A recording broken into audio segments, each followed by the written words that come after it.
2019 March 8 உலக மகளிர் தினம். சரியா?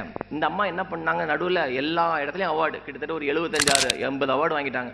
எனக்கு டே இன்னைக்கு எத்தனாவது அவார்டு வாங்கினீங்க? பாதி ரைட்டு மீதி தப்பு அப்படின்னாங்க. என்ன ஆச்சு அப்படின்னா, நான் அவார்டு வாங்க போல, அவார்டு கொடுக்க போனேன், நான் தான் சீஃப் கெஸ்ட் விமென்ஸ் டேக்கு அப்படின்னாங்க. மெட்ராஸ் கிறிஸ்டியன் காலேஜ் அப்படின்னாங்க. I literally got goosebumps. ஏன்னா இந்த picture was outside Madras Christian college. அவங்க சொல்றாங்க 12 வருஷம் சார், 12 வருஷம் இதே காலேஜ் வாசல் நின்று நான் கடலை மிட்டாய் வித்திருக்கேன். ஒரு பைய சீண்டல, எத்தனோ பேர் பயோடேட்டா வாங்கிட்டு போயிருக்காங்க.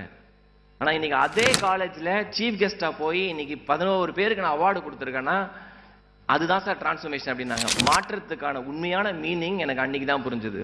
ரைட்?